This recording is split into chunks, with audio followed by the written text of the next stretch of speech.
सज्जनों और देवियों, आज अमावस है। अमावस का अर्थ होता है एक साथ रहना। अमा एक साथ बसना। आज चांद सूरज दोनों एक साथ हैं। अमावस के दिन आप देखेंगे कि सूरज उग रहा है और चांद भी वही है। वैसे सूरज चांद परस्पर बहुत दूरी में है, लेकिन लगते हैं कि एक साथ है। अमावस एक साथ बसना। अमावस का अर्थ है एक साथ बसना। चांद है मन, सूरज है ज्ञान। ये वैदिक परिभाषा है। मन का देवता चंद्रमा माना गया है। वैदिक परंपरा में शरीर की सभी इंद्रियों का देवता माना गया है। तो मन का देवता चंद्रमा माना गया है। चंद्रमा को कबीर साहब ने मन कहा।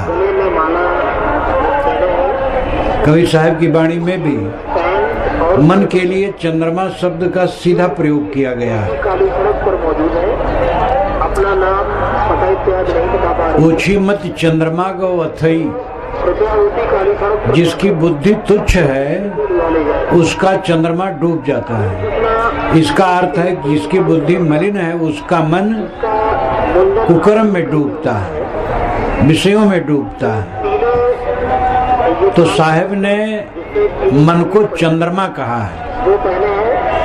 बीजक में उनका एक शब्द है, बुझ बुझ पंडित पद निर्वाण, साँझ परे कहवा बसे भान, ऊंच नीच पर्वत ढेला न ईट, बिन गायन तहवा उठे गीत, ओस न प्यास मदिर नहीं चाहवा, सहस्रोधेन दुहावे तहवा, नित अमावस नित संक्रांत, नित नित नवग्रह बैठे पांत, मैं तो पूछो पंडित जना, हृदया ग्रहण लाग के खाना, काहे कबीर इतनो नहीं जान, कौन शब्द गुर लागा कान।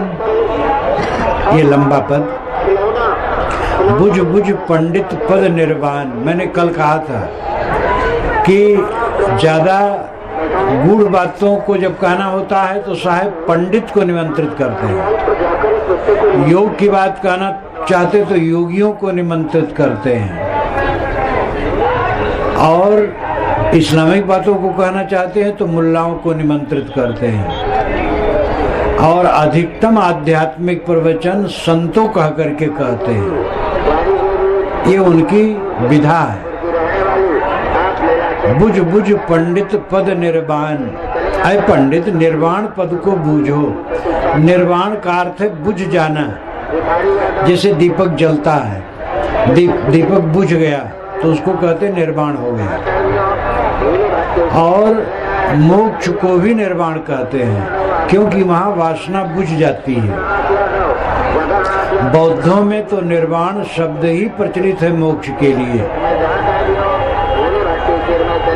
साहब कहते हैं, अय पंडित, निर्वाण को बूझो, मोक्ष को समझो। बुझ बुझ पंडित पद निर्वाण, साँझ परे कहवा बसे भान। जब साँझ हो जाती है तो भान, सूरज कहाँ बसता है।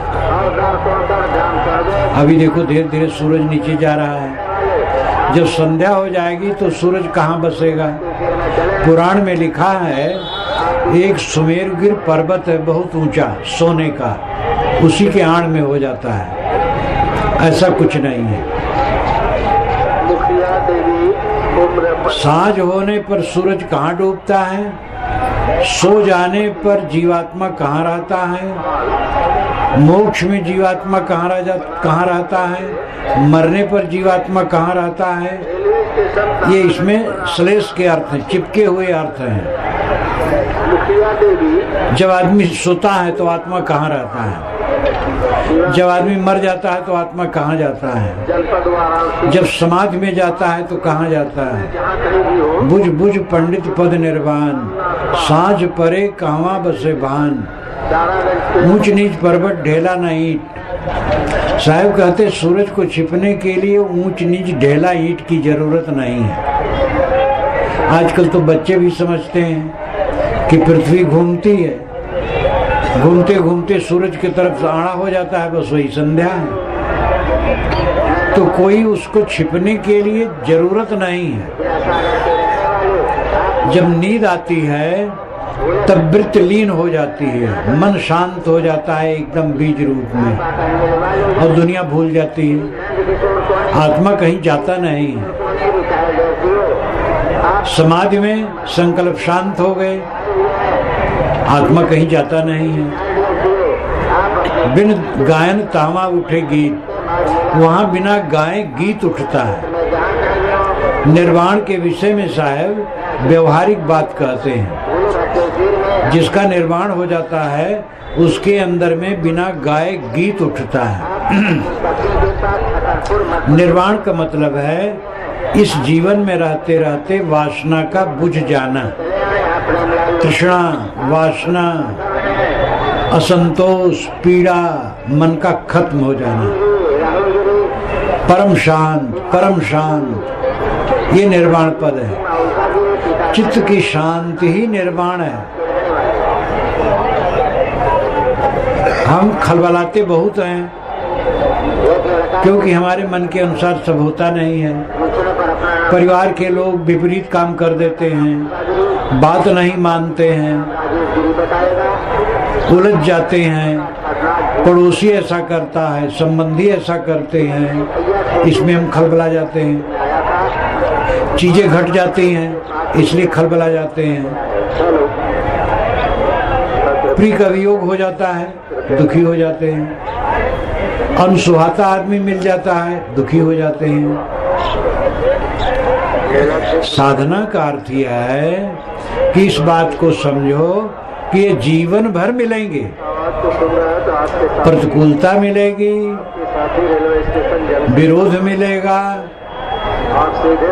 निंदा मिलेगी, अपजस मिलेगा, प्रशंसा भी मिलेगी, और साथी बाराती से गलतियां भी होगी हमारे लिए। इन बातों को लेकर के हम दुखी रहेंगे तो कब सुखी होंगे? आप सबके मुंह को बंद करके सुखी होना चाहते हैं। आपके मन के अनुसार सब काम करें तब आप सुखी होंगे, ये कभी होने वाला है?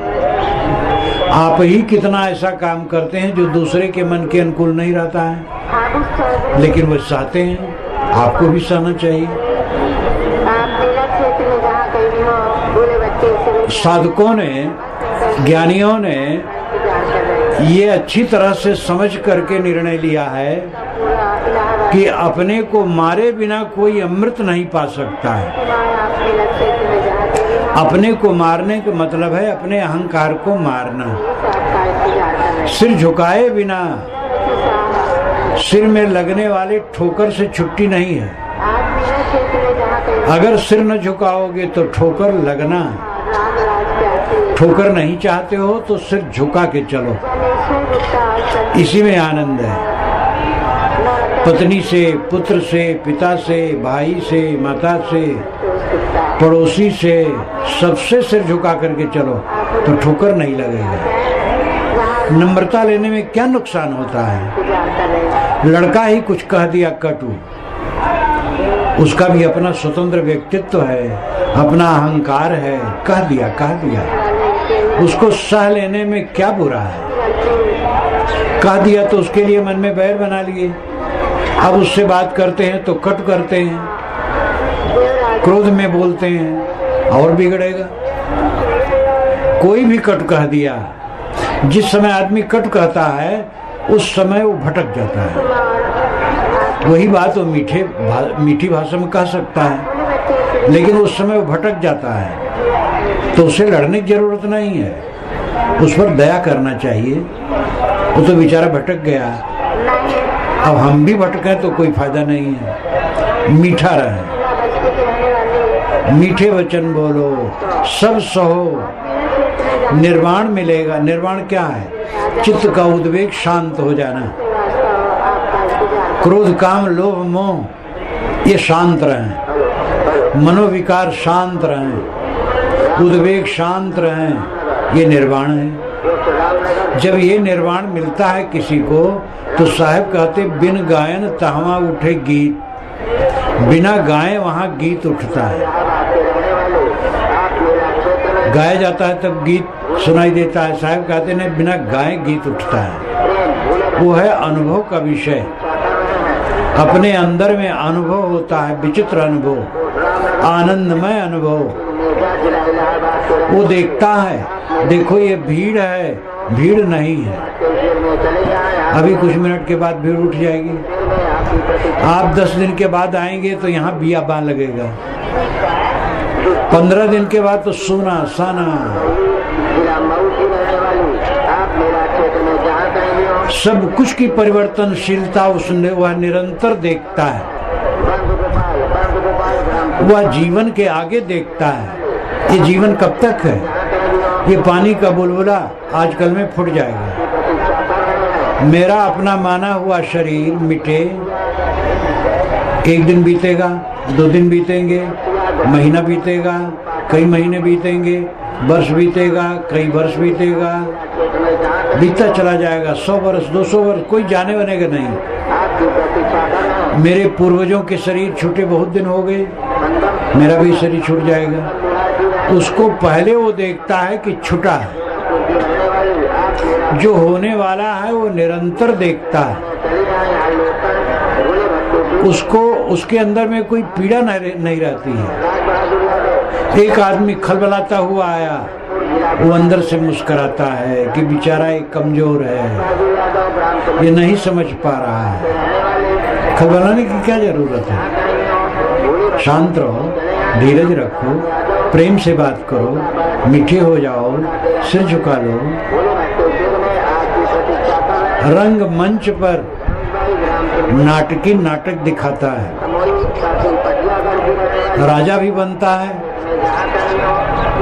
और भिखार भी बनता है, पुलिस भी बनता है, चोर भी बनता है।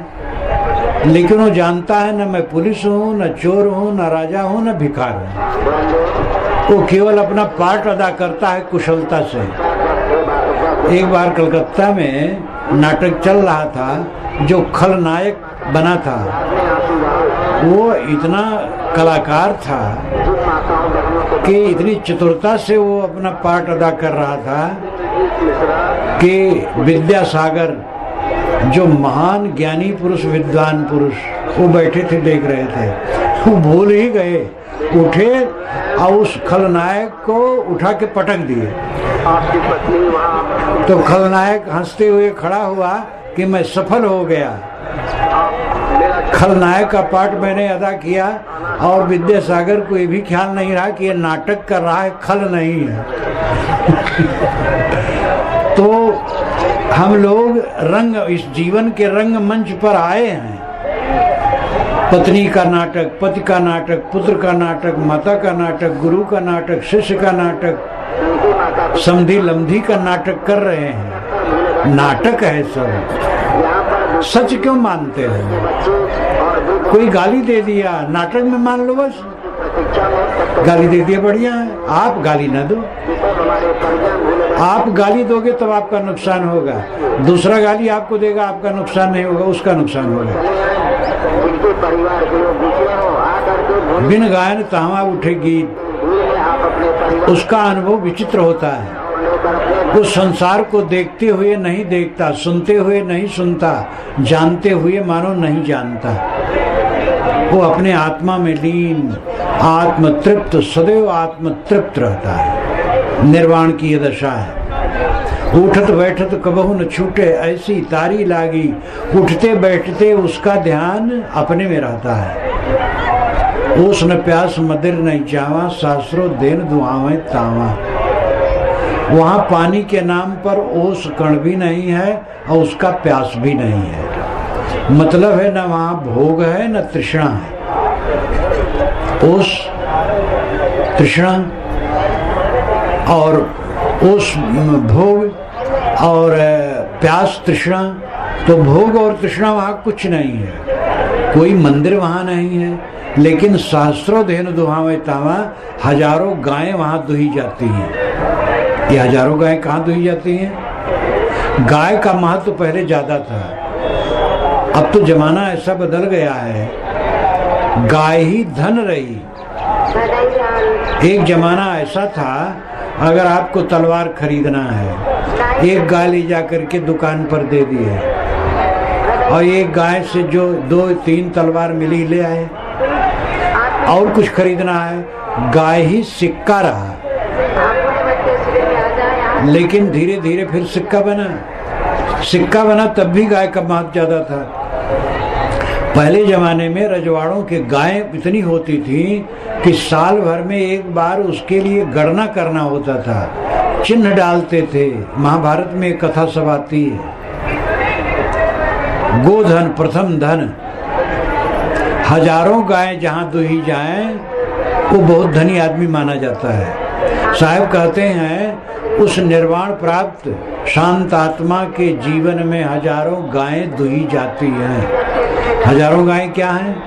हजारों मनोवृत्तियाँ। उसके मनोवृत्तियों में अमृत ही अमृत है। जैसे जितने भी जानवर हैं, सबसे बढ़िया दूध गाय का माना जाता है, गोदुग्ध।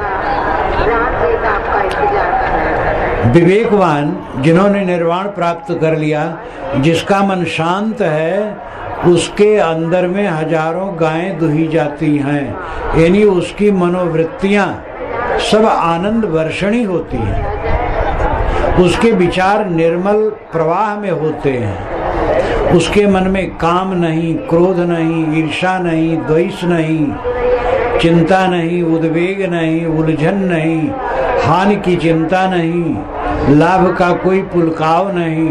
हानि लाभ सब झूठे हैं। काम करो और काम करने में जो फल मिले उतने में गुजर करो। हानि लाभ सोच करके कोई लाभ होता है? कोई प्रिय हमारा बिछुड़ गया, अगर हम रोने बैठे तो जी जाएगा? एक महिला का पति मर गया था, बड़ी समझदार थी, ज्ञानी थी, 55-60 वर्ष की उम्र रही होगी, उसका पति मर गया। जब उस गांव में मैं गया तो मिलने आई, कुशल पूछा। जब उसकी चर्चा होने लगी तो रुआंसी होने लगी। तो मैंने कहा, देखो रो मत, अगर रोने से लौट आए तो हम सब मिल करके रो ले। तो मुस्कुरा दी। गया हुआ आदमी कहीं रोने से लौटता है? रो करके क्या करेंगे? घाटा हो गया है तो रो करके बढ़ जाएगा। ये दुनिया में होता रहता है। अपने मन को ऐसा बनाओ, सभी स्थितियों में समता। सुख बहुत सस्ता है, बहुत सस्ता है सुख। हीरा महंगा है, चांदी सोना महंगे हैं, बहुत दुनिया की चीजें महंगे हैं, लेकिन सुख महंगा नहीं है, सुख बहुत सस्ता है। सुख कैसे मिलता है? इच्छा तृष्णा छोड़ देने पर, अहंकार छोड़ देने पर, सिर झुका लेने पर, अपने को सबसे छोटा और पीछे मान लेने पर, बस सुख है सुख है। अब ये करना बड़ा मुश्किल है। हम कैसे अपने को छोटा मान लें? हम तो पंडित जी हैं, हम तो विद्वान हैं, हम तो बाबन ठाकुर हैं, हम तो बड़े गुरु बाबा हैं, महामंडलेश्वर हैं, कैसे अपने को बड़ा मान लें? अरे इन सबको छोड़ो। एक मजदूर अपने को छोटा नहीं मानना चाहता है। एक बार धरिकार मुझसे कहा, मेरी बहुत थोड़ी उम्र थी, वो सूप बेचने आया तो बैठा, तो कहा, भैया धरिकार सरकार, धरिकार सभी जातियों के सरकार हैं। अभी भी मुझे याद है, मेरी उम्र 10-12 वर्ष की रही होगी, और वो बेचने आया, घर घर बेच रहा था, तो दरवाजे पर आया, बैठाया मैंने उसको। मैंने कहा, भाई मैं भी सूप लूंगा, घर पे पूछ लो। तब कहा, भैया धरिकार सरकार, सभी जातियों की सरकार है। ऐसा क्यों उसने कहा? यथार्थता है। हर जीव ब्रह्म है, हर जीव गुरु है, हर जीव परमात्मा है, कोई छोटा नहीं है। वह जो अपना अस्तित्व है, स्वरूप है, ब्रह्म है, श्रेष्ठ है, महान है, उस महानता को देह के आधार में प्रकट करता है। अब जातवादी भावना है तो कहते ब्राह्मण ऊंचा है, तो दूसरा अपने क्यों छोटा माने? क्या ब्राह्मण लोग सबसे पंचायत करके स्वीकृत करा लिए हैं कि ब्राह्मण ऊंचा है, सम्मान है?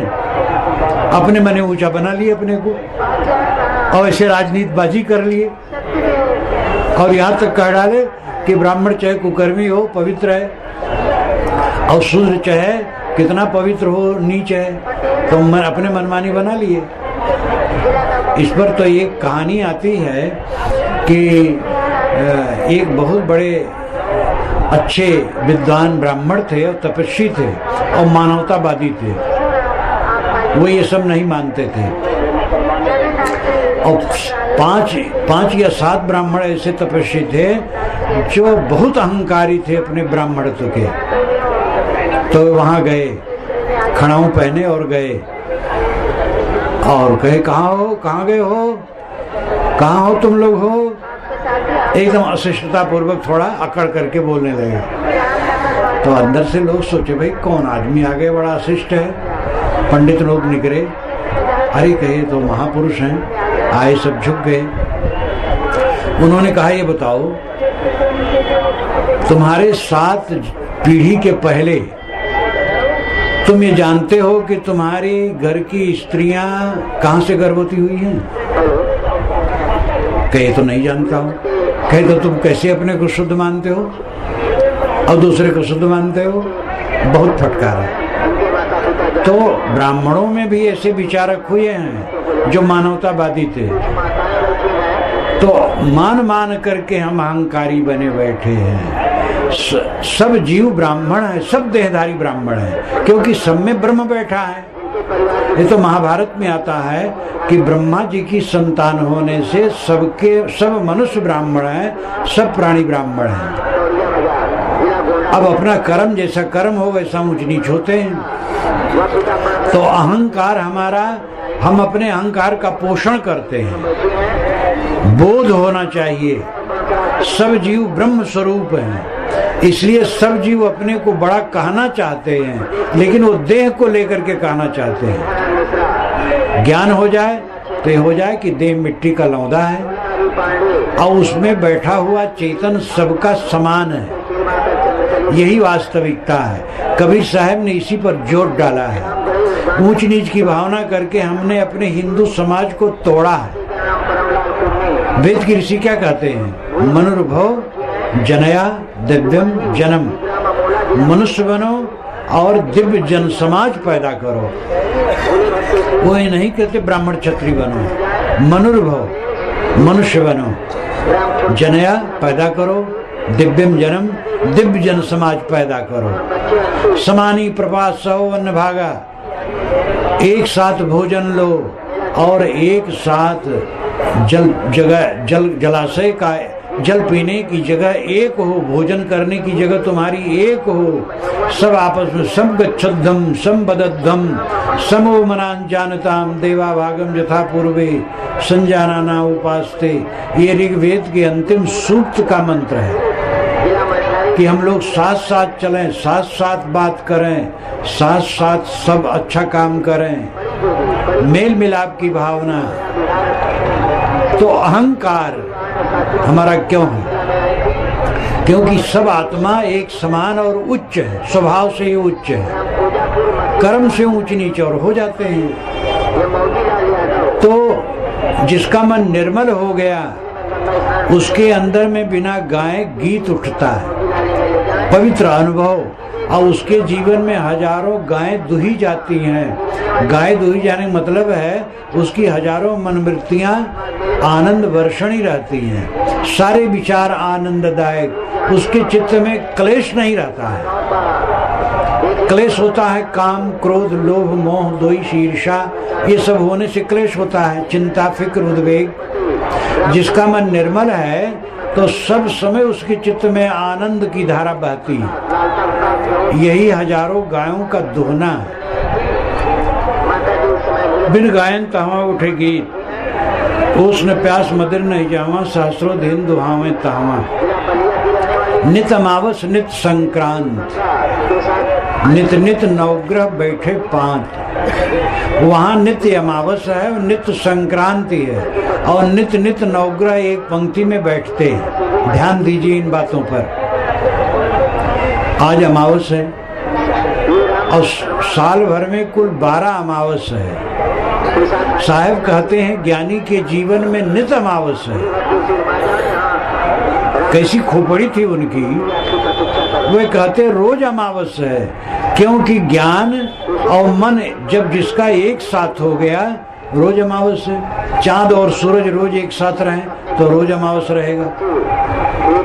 तो आकाश के चांद और सूरज एक साथ तो केवल अमावस को होते हैं, साल भर में 12 बार होते हैं और फिर नहीं।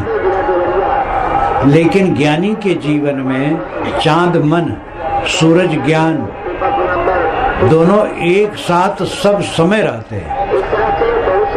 ज्ञानी का मन सदैव ज्ञान में डूबा रहता है। चांद मैंने बताया मन और सूरज ज्ञान, या उसको आत्मा समझो, आत्मा में ही ज्ञान है। तो मन आत्मलीन रहता है उसका सदा, इसलिए नित अमावस रोज अमावस है।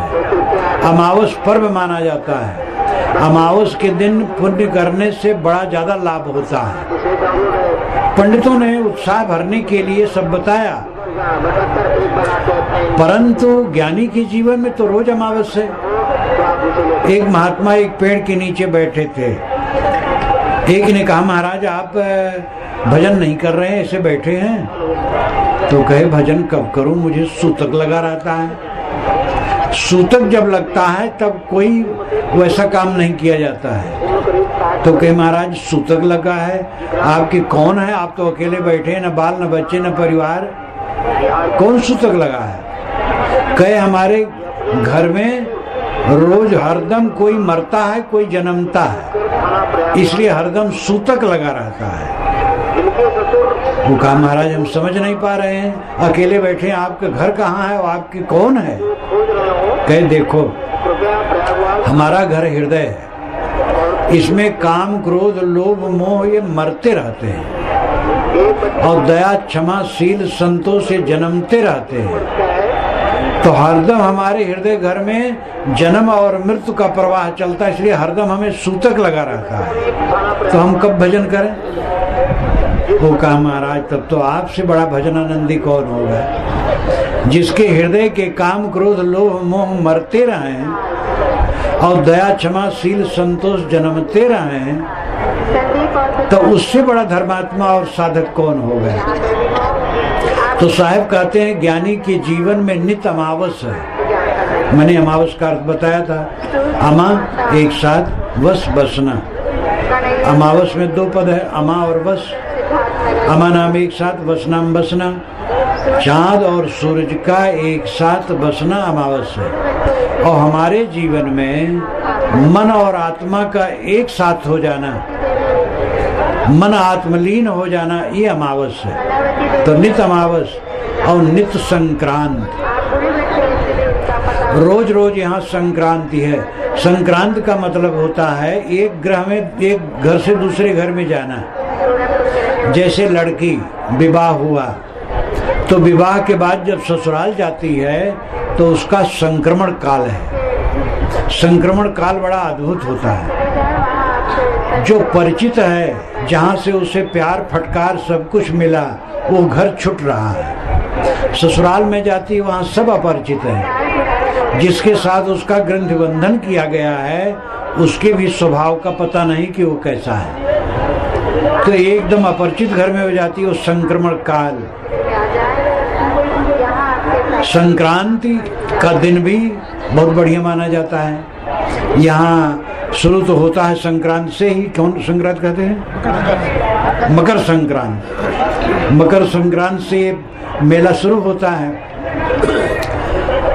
ज्ञानी के जीवन में संक्रांति क्या है? सदैव माया से हट करके आत्मा राम में आना, माया से हट करके राम में लीन होना, विकारों से हट करके निर्विकार स्थिति में आना, ये संक्रांति है। सदैव अपने मन को संसार से हटा हटा करके अंतर्मुख करता है। पुरानी आदत से लौट करके नई जगह में आना, जीवन नया बनाओ। आज तक कामी रहे, अब निष्कामी बनाओ।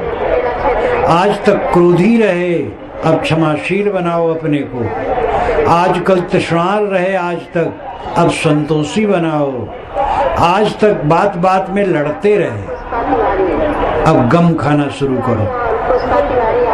पुराने ढर्रे में रहते रहते तो हम जले हैं और कोई फायदा नहीं हुआ है। संताप संताप संताप, अनादिकाल से देह धर धर कर लड़ाई झगड़ा, इंद्री भोग, लंपटता, क्रूरता, कलह यही करते आए हैं।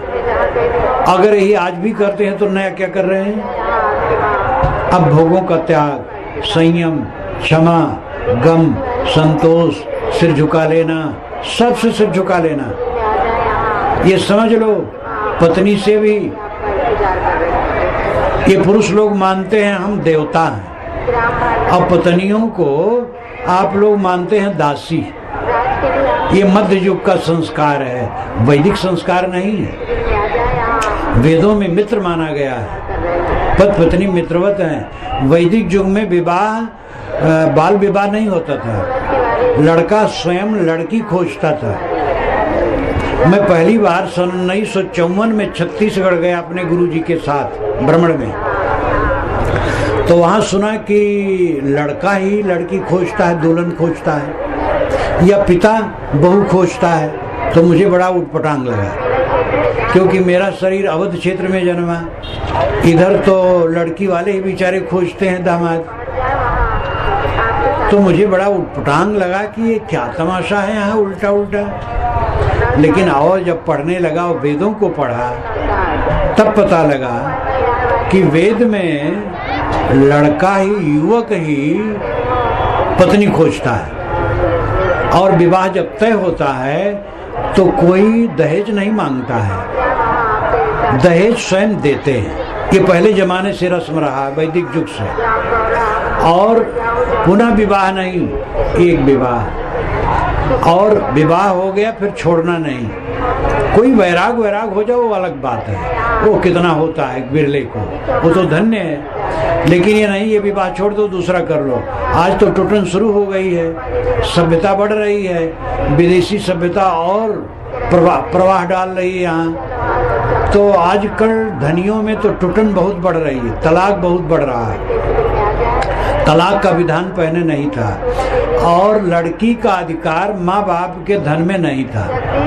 वेद में आता है कि लड़की का श्रृंगार करके उसको उसके पति के साथ भेज दिया जाए। जो दहेज दिया जाता था वो लड़की का धन होता था।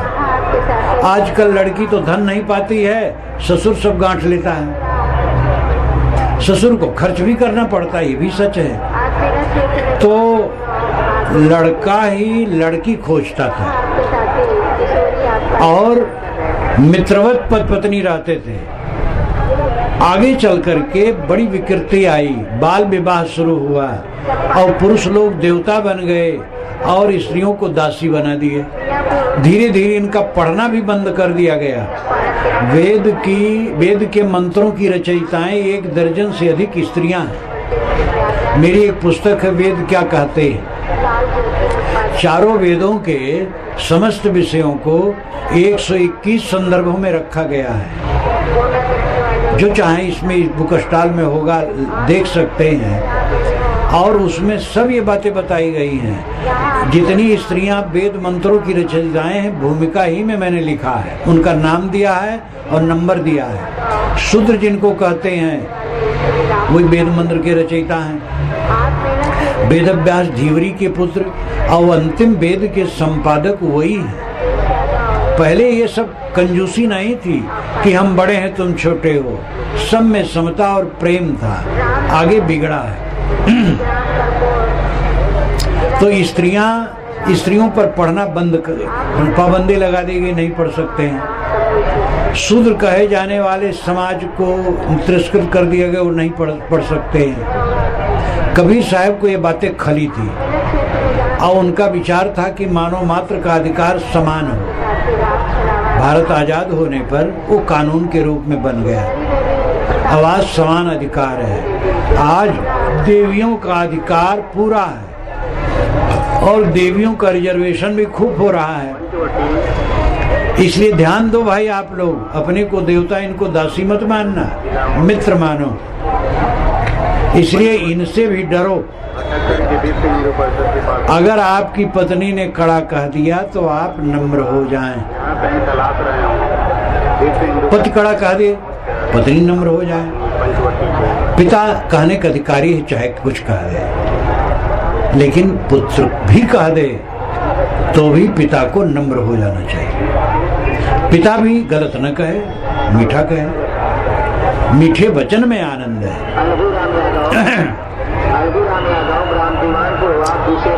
संक्रांति का अर्थ है एक घर से दूसरे घर में जाना, विकारों से निर्विकारता की तरफ जाना, अंधकार से प्रकाश की तरफ जाना, उद्वेग से शांत की तरफ जाना। ये संक्रांति। आज तक हम उद्वेगित रहे, अब शांत की तरफ चलें। साहब कहते नित्य संक्रांति, ज्ञानी के जीवन में नित्य संक्रांति है। वो सदैव गलत से हट करके अच्छे में जाता है। और नित नित नवग्रह बैठे पांत, रोज रोज नवग्रह एक पंक्ति में बैठते हैं। आकाश में नवग्रह हैं, एक पंक्ति में कैसे बैठेंगे? साहब कहते लेकिन हमारे जीवन में नवग्रह एक पंक्ति में बैठते हैं। हमारे जीवन में 9 ग्रह हैं, आंख, नाक, कान, चाम, जीव, मन, चित्त, बुद्धि, अहंकार। ये 9 हैं। ये सब एक पंक्ति में बैठ जाते हैं ज्ञानी के। एक पंक्ति में बैठने का अर्थ क्या है? सब शांत, सारी इंद्रियां शांत, मन शांत। नित नित नवग्रह बैठे पांत, रोज रोज नवग्रह एक पंक्ति में बैठते हैं। ग्रह किसे कहना चाहिए? जो पकड़ ले। ग्रह का अर्थ ही है जो पकड़ ले। ये आंख, नाक, कान, जीव, चाम, मन, चित्त, बुद्धि, अहंकार हमें पकड़ लेते हैं। आंख से देख करके मोह गए, रस, जीव के रसास्वादन में मोह गए, स्पर्श में काम वासना ही है। हर विषय में जीव फंस जाता है। एक पंक्ति में नवग्रह बैठ गए, सारी इंद्रियां और मन शांत हो गए। नित नित नवग्रह बैठे पांच। मैं तो ही पूछो पंडित जना, हृदय ग्रहण लाग के खना। साहब कहते हैं पंडित जी, मैं तुमसे पूछता हूँ तुम्हारे हृदय में ग्रहण कब लगता है? एक काशी में दशाश्वमेध घाट पर एक पंडित ने एक नवयुवक को पकड़ा और कहा बेटा तुम्हें ग्रह पकड़े हैं और तुम पूजा करवा लो तो शांत हो जाएगा। पंडित जी को जरा बाजार करना था, कुछ खर्चे की जरूरत थी, तो उसको कहे कि तुम पूजा करवा लो तो शांत हो जाएगा। कहे महाराज पूजा में कितना लगेगा? कहे 100 रुपये में हो जाएगा। कहे महाराज ये तो हम नहीं कर पाएंगे, तो 50 में कर देंगे। 10 में आए, 5 में आए, 2 में आए। अरे कहे यार 1 रुपये तुम्हारे पास है कि नहीं? उसने कहा महाराज 1 रुपया भी नहीं है। तब पंडित जी ने कहा तुम्हें ग्रह लगा भी नहीं। जिसके पास 1 रुपया भी ना हो ग्रह लग करके क्या करेगा? तो ग्रह तो उसको लगा नहीं था, पंडित को लगा था। कबीर साहब कहीं खड़े थे, पंडित जी का कंधा पकड़ लिए। उन्होंने कहा मैं तो पूछो पंडित जना, हृदय ग्रहण लाग के खना। मैं तुमसे पूछता तुम्हारे हृदय में ग्रहण कब लगता है? जब काम वासना आई हृदय में ग्रहण लग गया, क्रोध आया तो हृदय में ग्रह लग गया, और कोई विकार आया, चिंता आई, उद्वेग आया, ईर्ष्या आई, तो हमारे हृदय में ग्रहण लग गया, ग्रह पकड़ लिया। मैं तो पूछो पंडित जना, हृदय ग्रहण लाग के कहना। अरे पंडित जी तुम इसको परेशान करते हो। मैं तुमसे पूछता हूँ तुम्हारे हृदय में ग्रहण कब लगता है, कब ग्रह पकड़ता है? और बेचारे कुछ नहीं कह सके। तब साहब ने कहा कहाँ कबीर इतना नहीं जान, कौन शब्द गुरु लगा कान? इतना भी नहीं जानते हो तो गुरु बन करके क्या बताते हो? कबीर साहब तो बाज पक्षी की तरफ पकड़ लेते थे। और उससे छुटकारा नहीं। डॉक्टर हजरत शाह द्विवेदी ने लिखा है, जब कबीर कहने लगते हैं तो मुल्ला और पंडित दोनों बेचारे धूल झाड़ करके चले जा सकते, उत्तर नहीं है। मुल्ला पंडित महात्मा सबको कहते हैं साहब, एक को थोड़े कहते हैं। बिहार के एक पंडित रहे तो मजाक उड़ा में सबकी, बीजक का पाठ हो रहा है तो कहें देखो देखो हम लोग अब पीटे जा रहे हैं। बीजक में पंडितों को खूब रगड़ा गया तो कहा देखो हम लोग अब पीटे जा रहे हैं। साधुओं के लिए जब कहे तब देखो अब आप लोग पीटे जा रहे हैं। घर घर मंत्र देत फिरत है महिमा के अभिमाना, गुरु सहित शिष्य बूढ़े अंधकाल पछताना। यहाँ गुरुओं को फटकार है। कबीर निर्मल मन के थे उनको न पंडितों से द्वेष था, न मौलवियों से, न महात्माओं से, न योगियों से। जहाँ जहाँ गलतियां होती थी उसको कहते थे, निर्भय थे। वो कहते पाखंड करके न बैठो, खाली कर्मकांड में न उलझो, दिखावा में न पड़ो, अंदर को शुद्ध करो। चित्त निर्मल होना सबसे बड़ी पूजा है, इबादत है, प्रार्थना है और साधना है। चित्त निर्मल नहीं हुआ तो क्या फायदा हुआ। तो कहीं कबीर इतना नहीं जान, कौन शब्द गुरु लागा कान। निर्वाण का उपदेश साहब इसमें करते और अमावस का वर्णन करते हैं। आज अमावस है तो मैंने इस पद को कहा, अमावस एक साथ रहना। चांद और सूरज अमावस के दिन एक साथ रहते हैं। साहब कहते ज्ञानी के जीवन में तो हरदम अमावस है। आत्मा मन आत्मा में लीन है, मन चांद है, आत्मा सूरज है, दोनों एक साथ है तो हर समय अमावस है और हर समय संक्रांति है। संक्रांति पर्व का दिन है, कभी कभी आता है। हमारे जीवन में हर समय संक्रांति, ज्ञानी के जीवन में हर समय